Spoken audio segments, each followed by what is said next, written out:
இது ஃபர்ஸ்ட் மலேசியாவின் செய்திகள் உங்களுக்காக.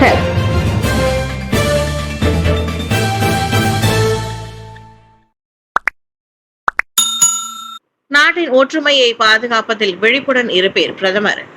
அடைந்திருக்கும் வெற்றிகளால் மிகவும் மகிழ்ச்சியாக இருக்க வேண்டாம். மாறாக நாட்டின் ஒற்றுமை மற்றும் நல்லிணக்கத்தை பாதுகாப்பதில் அனைத்து தரப்பினரும் எப்போதும் விழிப்புடன் இருக்க வேண்டும் என்று டத்தோஸ்ரீ அன்வார் இப்ராஹிம் நினைவூட்டினார். மலேசியா போன்ற சிறிய நாடு வளர்ச்சியடைந்து உலகின் கவனத்தை ஈர்க்கும் வேளையில் நிலைத்தன்மை, ஒற்றுமை மற்றும் நல்லாட்சி ஆகியவை தொடர்ந்து முன்னேற்றம் அடைவதை உறுதி செய்ய பராமரிக்கப்பட வேண்டும் என்றும் அவர் தெரிவித்தார். நாட்டின் அமைதியை பாதிக்கக்கூடிய அச்சுறுத்தல்கள் வெளிநாடுகளிலிருந்து மட்டும் வருவதல்ல, மாறாக உள்நாட்டிலே ஒருவர் மீது ஒருவர் கொள்ளும் பொறாமை, பகைமை மனப்பான்மையினாலும் அமைதி பாதிக்கப்படும் என்று டத்தோஸ்ரீ அன்வார் இப்ராஹிம் கூறினார். நல்ல விவகாரம் என்னவென்றால் அது சுற்றுலா மற்றும் முதலீட்டிற்கான கவனத்தை ஈர்க்கிறது. நாம் உயிர் வாழ முடியும் என்பதால் எச்சரிக்கையாக இருக்கிறது. வரலாற்று தகவல்களின்படி பின்னோக்கி பார்த்தால் அலட்சியம் மற்றும் விரக்தி போன்ற விஷயங்கள் மனதில் வேரூன்ற தொடங்கும் போது எந்த நாடும் நீண்ட நாள் நிலைத்திருக்க முடியாது. அதை நாம் நினைவில் கொள்ள வேண்டும் என்றார் டத்தோஸ்ரீ அன்வார் இப்ராஹிம். கிளந்தானில் இஸ்தானாவிற்கு வெளியில் சட்டவிரோதமாக கூடிய 13 பேருக்கு தடுப்பு காவல். செவ்வாய்க்கிழமை குபாங்கெரியானில் உள்ள மாநில இஸ்தானாவிற்கு வெளியே சட்டவிரோதமாக ஒன்று கூடியதாக சந்தேகிக்கப்படும் 13 பேர் விசாரணைக்கு உதவும் பொருட்டு நேற்று தொடங்கி சனிக்கிழமை வரை 4 நாட்களுக்கு தடுப்பு காவலில் வைக்கப்பட்டுள்ளனர். 26 முதல் 67 வயதிற்கு உட்பட்ட அச்சந்தேக நபர்களுக்கு எதிரான தடுப்பு காவல் உத்தரவை நீதிபதி இம்ரான் ரைஸ் ஹமீத் பிறப்பித்தார். சட்டவிரோத ஒன்று கூடலில் பங்கேற்ற குற்றத்திற்காக குற்றவியல் சட்டம் செக்ஷன் 143 கீழ் இவ்வழக்கை விசாரிக்க அந்த உத்தரவு பிறப்பிக்கப்பட்டுள்ளது. அவர்கள் அனைவரும் இஸ்தானாவின் முன்புறம் கூடியிருந்ததாகவும் அவர்களில் சிலரிடம் மேற்கொண்ட சோதனையில் கூர்மையான ஆயுதங்கள் இருந்ததாகவும் கண்டெடுக்கப்பட்டன. SPRM-இல் 1022 ஊழல் புகார்கள், 79 PDRM-ஐ சேர்ந்தவர்கள்.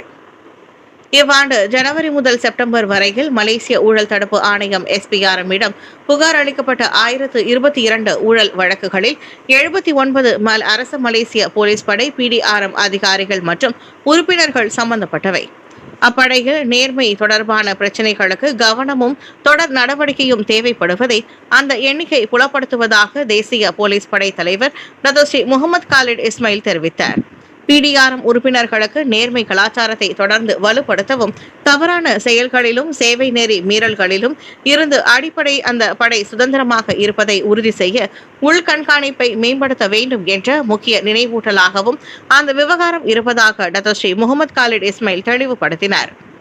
நாட்டின் முக்கிய அமலாக்க நிறுவனமாக ஒவ்வொரு செயலிலும் முடிவிலும் நேர்மையே முக்கிய மையமாக இருப்பதை உறுதி செய்வது நமது பொறுப்பாகும் என்றார் டத்தோஸ்ரீ முகமது காலிட் இஸ்மாயில். ஊழல் சம்பந்தப்பட்ட 47 வழக்குகள் உட்பட பல்வேறு குற்றங்களுக்காக திறக்கப்பட்ட 1523 ஒழுங்கு விசாரணை அறிக்கைகளை நேர்மை மற்றும் தர இணக்கத்துறை ஜிப்ஸ் பதிவு செய்துள்ளதாகவும் முகமது காலிட் கூறினார். சபா மாநில தேர்தல் GRS 55 தொகுதிகளில் போட்டி. 17வது சபா மாநில தேர்தலில் சபா மக்கள் கூட்டணி GRS 55 சட்டமன்ற தொகுதிகளில் போட்டியிட உள்ளது. போட்டியிட உள்ள அனைத்து வேட்பாளர்களும் GRS கட்சியை சேர்ந்தவர்கள். அவர்கள் தங்களின் தொகுதிகளில் போராடவும் மக்களுக்கு சேவை செய்யவும் தயாராக உள்ளதாக GRS தலைவர் டத்தோஸ்ரீ ஹாஜிஜி நூர் தெரிவித்தார். இந்த அறிவிப்புடன் நம்முடைய தலைமையின் ஒற்றுமையை மேலும் வலுப்படுத்துவோம், போராட்ட உணர்வை வலுப்படுத்துவோம், நாம் வெற்றி பெறுவதை உறுதி செய்வோம், GRS-ஐ தேர்வு செய்வோம், GRS-க்கு வாக்களிப்போம், GRS-ஐ வெற்றி பெற செய்வோம் என்றார் டத்தோஸ்ரீ ஹாஜிஜி நூர். புதன்கிழமை கோத்தா கிடபாலுவில் நடைபெற்ற 17வது சபா மாநில தேர்தலுக்கான GRS வேட்பாளர் பெயர் பட்டியலை அறிவிக்கும் நிகழ்ச்சியில் உரையாற்றிய போது டத்தோஸ்ரீ ஹாஜிஜி இதனை தெரிவித்தார். சபாவை 5 ஆண்டுகள் நிர்வகித்த காலகட்டத்தில் GRS ஊக்கமளிக்கும் அடைவு நிலையை பதிவு செய்ததாக டத்தோஸ்ரீ ஹாஜிஜி நூர் தெரிவித்தார். இன்ஸ்பெக்டர் ஷீலா மீது கோலாலம்பூர் மேஜிஸ்ட்ரேட் நீதிமன்றத்தில் மீண்டும் குற்றம் சாட்டப்பட்டது. கடந்த வாரம் ஒரு உணவகத்தின் முன்புறத்தில் போலீஸ் உறுப்பினர்களின் பணியை தடுக்க முயற்சித்ததற்காக இன்ஸ்பெக்டர் ஷீலா என்று அழைக்கப்படும் போலீஸ் அதிகாரி மீது நேற்று கோலாலம்பூர் மேஜிஸ்ட்ரேட் நீதிமன்றத்தில் மீண்டும் குற்றச்சாட்டு கொண்டு வரப்பட்டது. மேஜிஸ்ட்ரேட் ஐனா அசாரா அரிஃபின் முன்னிலையில் இக்குற்றச்சாட்டு வாசிக்கப்பட்ட போது 37 வயதான இன்ஸ்பெக்டர் ஷீலா அல்லது ஷீலா ஷேரன் ஸ்டீவன் குமார் என்பவர் அதை மறுத்து விசாரணை கோரினார்.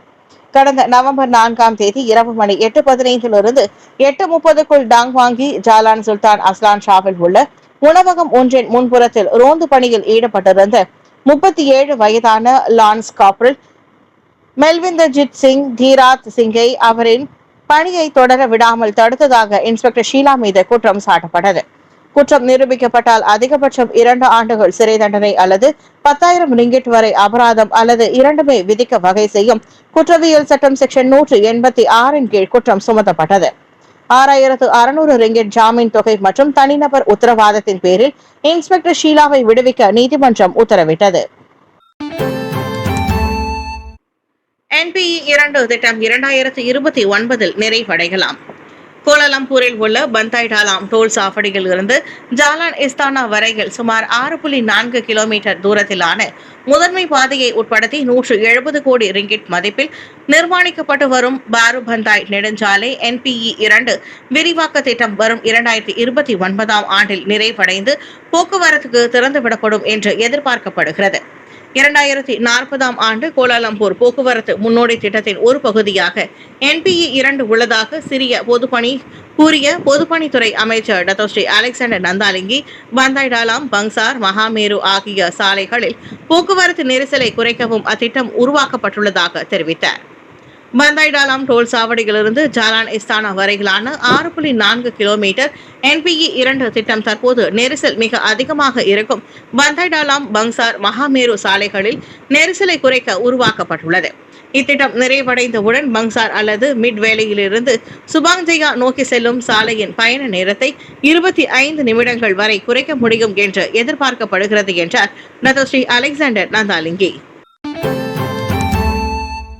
ஊடக சுதந்திரம் எப்போதும் மதிக்கப்படும், அரசாங்கம் மீண்டும் வலியுறுத்தியது. செய்திகள் அல்லது கட்டுரைகள் வெளியிடப்படுவதில் ஊடக சுதந்திரம் எப்போதும் மதிக்கப்படும் என்று தனது நிலைப்பாட்டை அரசாங்கம் மீண்டும் வலியுறுத்தியுள்ளது. வெளியிடப்பட்ட அறிக்கைகளுடன் உடன்படாவிட்டாலும் அரசாங்கம் ஊடக நிறுவனங்களுக்கு எதிராக நடவடிக்கை எடுக்காது. அதே வேளையில் அவற்றுக்கு அழுத்தமும் கொடுக்காது என்று தொடர்பு துணை அமைச்சர் தியோனி சிங் தெரிவித்தார். பிரதமர் தொடர்ந்து வலியுறுத்தி வரும் மடானி அரசாங்கத்தின் நிலைப்பாடு ஊடக சுதந்திரத்தை மதிப்பதாகும். ஆகவே சில கட்டுரைகளின் உள்ளடக்கத்திற்கு நாங்கள் ஒப்புக்கொள்ளாவிட்டாலும் அல்லது சற்று திருத்தி ஒப்புக்கொள்ளாவிட்டாலும் நாங்கள் எங்கள் நிலைப்பாட்டை தெரிவிக்கிறோம். அதோடு ஒவ்வொரு முறையும் விளக்கம் அளிக்க அழைக்க வேண்டிய அவசியம் இல்லை.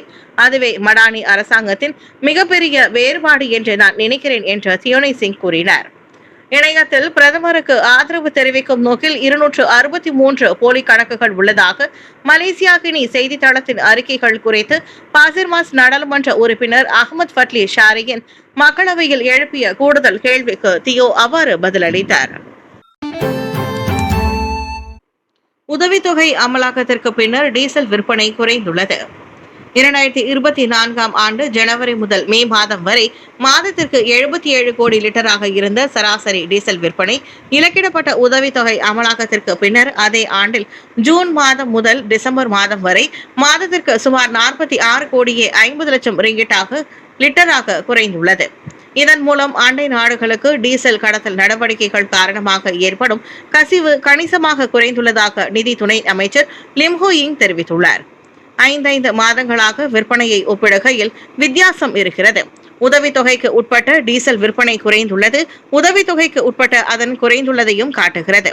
கடத்தல் நடவடிக்கைகள் குறைந்ததன் காரணமாக இது குறைந்திருக்கலாம் என்று எதிர்பார்க்கப்படுகிறது என்றார் லிம் ஹோ யிங்.